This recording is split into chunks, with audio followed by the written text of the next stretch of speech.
when workers would arrive, they would take their complaints and record them. So they started, it was through the church.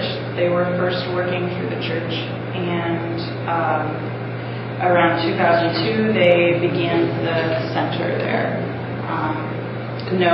realizing that someone had to do something. There was such a great incidence of cases, and no one was doing anything. And it's known to be a very violent region in that area, and so they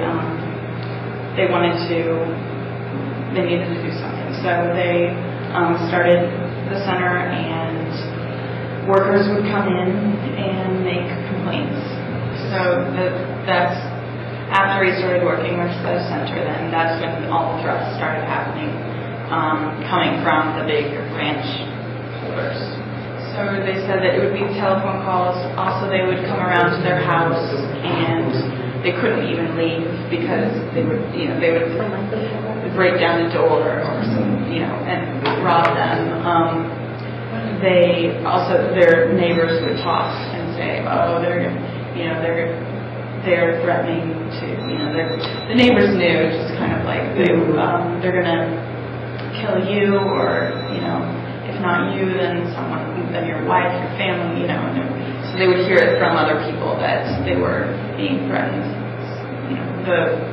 Whoever would talk to their neighbors, and so knowing that they would hear that as well. Frightened about what had happened. They'd be very scared to even talk because at the farm they were threatened with their life, if anyone found out, if they escaped, if they complained to anyone, made a formal complaint, if the ranch holder found out, he would kill them. And it did happen sometimes. So they would come and they'd escape, and I asked how did they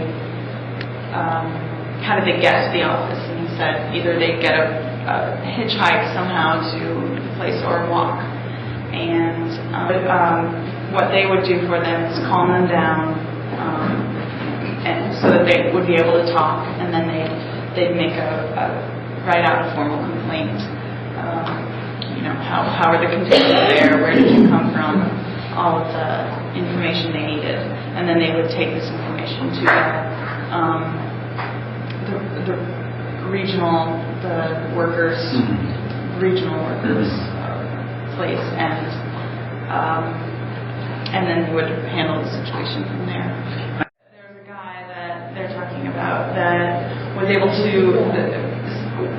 Some range holders are able to get out of that blacklist. They're put on it, and they're able to get off of it because they pay a certain amount. And I said, well, that means that they can just buy their way out of it? And he said, well, basically because of corruption. Yes, you can. Continue to do what they're doing. They have to continue to fight.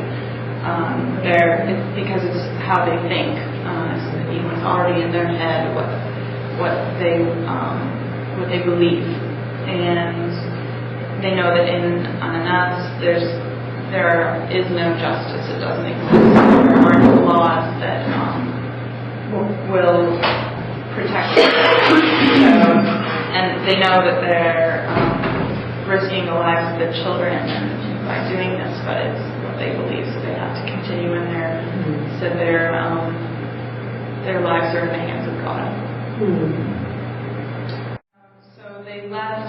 The reason they left was not out of fear of anything. It was mainly to prevent their children from being at risk. He said if it was just he and his wife, they would have stayed there.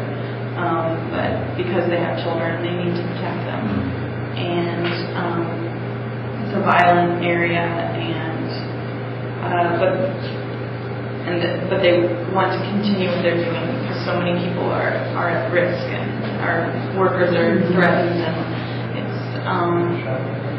just like his wife said, they just have to continue to do what they're doing because there's no justice.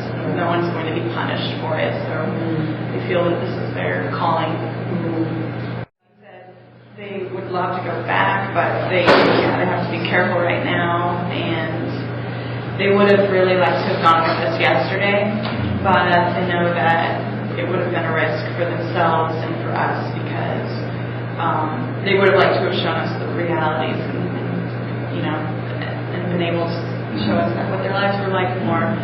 But they know that people are very organized there and are always watching, and so it was better that they didn't go because it would have been both a risk for them and for us. Like the people there, they said would have thought that we were trying to, them being with us would have been them trying to provoke some action or testing the waters out.